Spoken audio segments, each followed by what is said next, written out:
acha nitamkia neno la Mungu. Kuna watu wanatuma mpaka hela, jamani, acha nitamkia neno.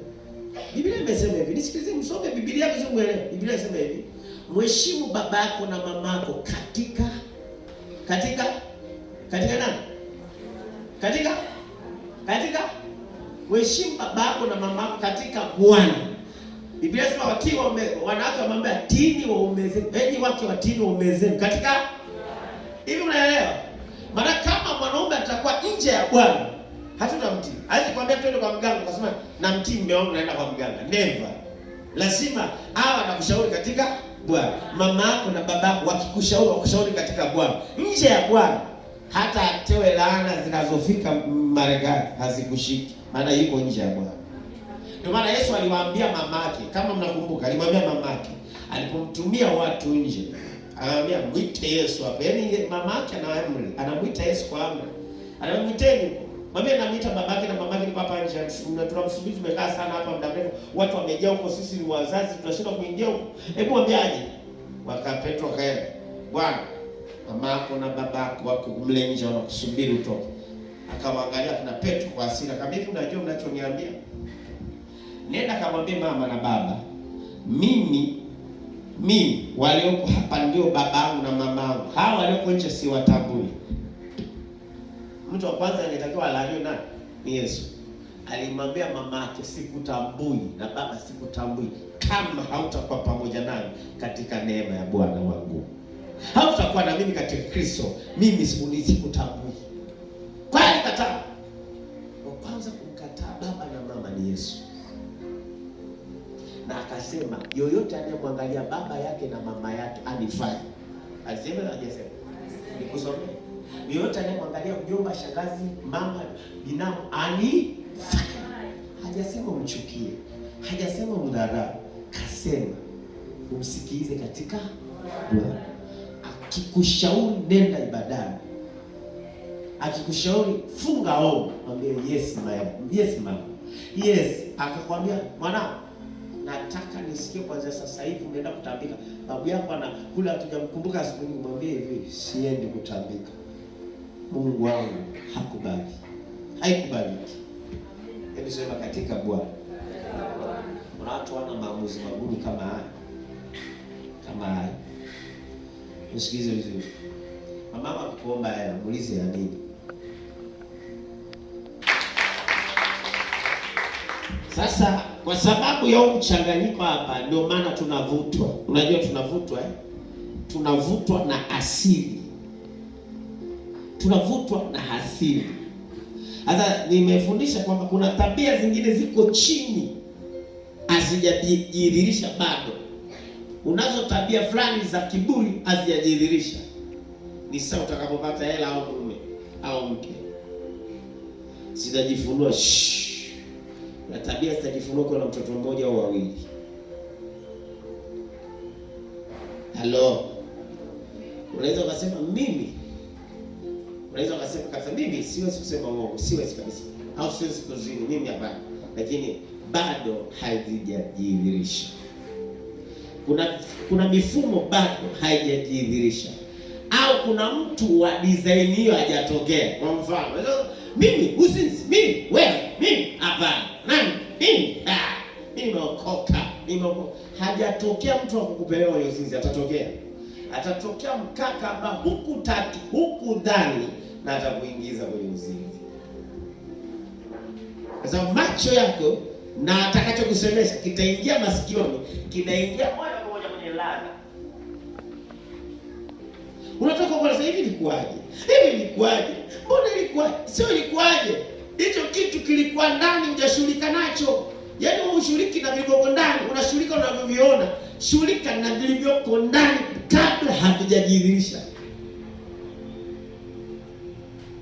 Wokovu Yesu hakuleta tulale. Wokovu aliuleta tujika. Biblia inasema jichunguzeni mioyoni mwenu. Kuna nini huko ndani? Chunguza moyo wako kuna nini? Kama Biblia inasema mjichunguze, uone kama ndani kuna kiburi, kuna dharau, kuna hasira. Achunguze. Kuna jambo litakalo niathiri kesho. Tabia asili ni kitu kingine. Unapomwona mtu ni mlevi, kwa mfano, mlevi, ile sio roho ya ulevi, inaitwa tabia ya ulevi. Unapoona mtu mzinzi, sio mzinzi, ni roho. Sasa ni roho, inakuwaje roho? Nitakufundisha hichi kitu hapa. Dokeze kidogo tu. Kinachoanza, kibebeo chochote cha shetani ni tabia. Sawa? Shetani apate kitu cha kukalia. Apate kitu cha kukalia. Kwa anakaa kwenye tabia. Anakaa kwenye nini? Shetani akishakaa kwenye tabia inatokea nini sasa? Akikaa kwenye tabia ya yule mtu inazidi mara mbili. Yaani ana uwezo wa kujikontrol tena. Mwanzoni alikuwa anaweza akakontrol. Mfano sasa nitoe mfano huu. Ulikuwa unadogoa. Chakula cha mtoto kioko hapo kanyama mtoto. Umekula kidogo. Sio? Afu unatafuna sasa hivi unaongora.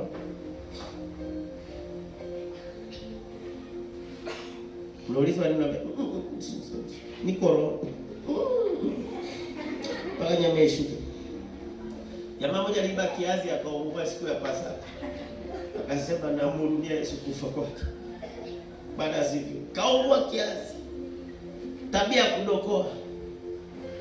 Sasa tabia ya kudokoa sasa ikivaliwa roho adokoi anaiba. Wataiba wazi. Yaani atapiga wazi. Kwa nini? Tabia aliyokuwa nayo imeingiwa na roho moja. Kwa mfano, imeingiwa sana na roho moja, anaanza kuiba. Sawa? Katafute, kaangalie kabisa, kafanye research kwa tabia za watu, utakuta hichi ninachofundisha kinaanza kidogo. Hii kwanza kidogo inaanza kwa mfumo wa tabia. Alafu ile tabia inazaa roho hii moja. Biblia imesema dhambi huzaa mauti. Kwa hiyo kuna level. Sasa hii level ya kwanza ni ya kitabia. Alafu inaingia roho. Ikishaingia ile roho moja inaiendesha hiyo tabia. Yaani kwa maana tabia imepata dereva, inaiendesha. Ndio hii sasa mtu anafika viwango anashindwa kujizuia. Inafika level ya pili, inaongezeka roho nyingine, inaongeza spidi ya tabia. Inafika level nyingine, na kati hizi level zinapoenda, hofu ya Mungu inaondoka. Uoga juu ya hiyo dhambi unaondoka. Basi inafika mahali zile roho zinamfanya moyo unakuwa kakamavu, unakuwa mgumu, kwamba imetoka, nitakuwa hivyo. Sasa patakuwa ndani ile tabia kutaingia kitu kinaitwa jeshi la kuzimu. Sasa huyu mtu akiingiwa na jeshi la kuzimu, kansani atakuja, maombi ataomba, upako utamshukia vizuri, neema itamshukia, lakini hawezi kuacha. Kwa nini? Kwa sababu hichi vinamwendesha vitu zaidi ya maelfu. Kwa hiyo anajikuta anafanya mpaka sasa vinapitiliza. Mpaka mwenyewe anajiuliza, hivi ni mimi kweli nafanya hivi vitu? Sasa ujue tabia imezaa roho za giza ndani yake. Sasa ni nini hatima ya hiyo? Kinachoendelea ni kwamba adui ana focus kuendeleza kupatiliza kizazi kinachofuata. Kwa maana hicho unachokifanya lazima kiende kwenye mfumo wa pili. Yaani lengo la mizimu ni kupatiliza asili iende by nini? Yaani viwango vingine. Yaani kwa maana nyingine, huyu ametoka, akimaliza anapokea kijiti huyu. Akimaliza anapokea kijiti huyu. Ni mwendelezo. Sasa huyu mpokea kijiti mmoja akasema nimekataa, sitachukua kijiti maana kijiti kimekomea hapa. Umeelewa? Kwa hiyo mapambano yao ni kuhakikisha huyu apokee kijiti. Unawezesha asili, inawezesha mizimu kuambukiza. Nafsi hii imefungwa katika ladha ya kifamilia. Sawa? Sasa ili uweze kuiokoa inabidi uinyime ladha, uinyime inachotaka. Unaweza nafsi yako kuinyima inachotaka. Geukia mwenzako, unaweza kuinyima nafsi yako inachotaka. Hapo ndio issue sasa. Hapo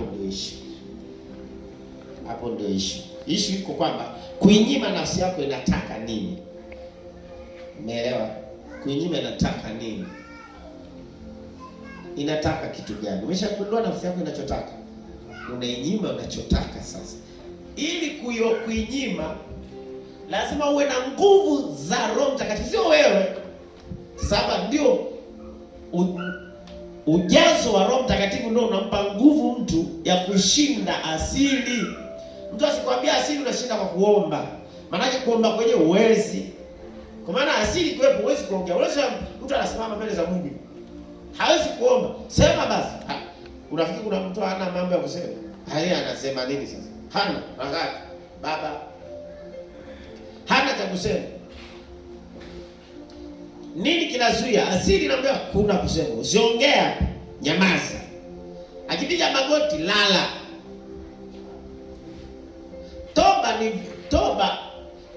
Toba inaweza kumaliza vyanzo vya matatizo yote ya asili. Toba. Umeelewa? Lakini nani anaweza kuomba toba? Toba inaweza kumaliza vyanzo vyote vya asili. Vyanzo vyote vya matatizo ya binadamu inaweza. Toba.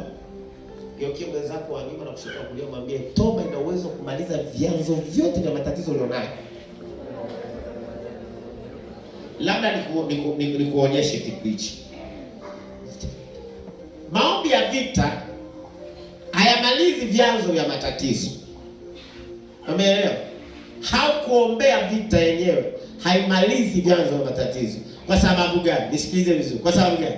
Kwa sababu kuna vita vingine unapitia au matatizo mengine unapitia yana uhalali. Kwa mfano sasa, yana uhalali kiasili. Sasa hayawezi kupiganiwa na Mungu. Mungu ni wa haki. Lakini toba inaweza ikamleta Mungu kwenye maisha yako, akaja akakutetea juu ya kile unachoteswa nacho chenye haki kwa upande wa familia. Kwa mfano, familia ilifanya agano na kuzimu kuhusu wewe. Sawa? Kama wana wa Israeli walipouzwa utumwani. Wana wa Israeli walichokuwa nakosea ni kwamba hawajaomba toba. Ndio maana waliendelea kukaa pale mamiaka kwenye nchi ya Farao, kwa sababu hawajaomba toba. Sasa watoto wao, sasa Biblia inasema watoto wao ambao ni wajukuu wao walilia toba. Walipolia, Biblia inasema kilio kikamfikia Mungu mbinguni. Sasa kilipomfikia Mungu, Mungu akaanza kufanya process ya kuwakomboa kutoka wapi? Kutoka utumwani. Sasa kuna masuala ambayo wewe asili na kuzuia toba. Unajua kwa nini? Ukiingia toba, asili inakuletea mawazo mengi. Asili inakuletea mambo ya uharibifu. Unatoka toba na katika siku ukitaka kujua unavuruga vibaya, ingia toba ile ya ndani kabisa. Yaani ingia toba ya ndani kabisa, omba toba ya ndani ya kilio, omba. Ukitoka ndio siku unakosea kuliko. Yaani una maneno mengi ndio utafanya vurugu hizi. Unajua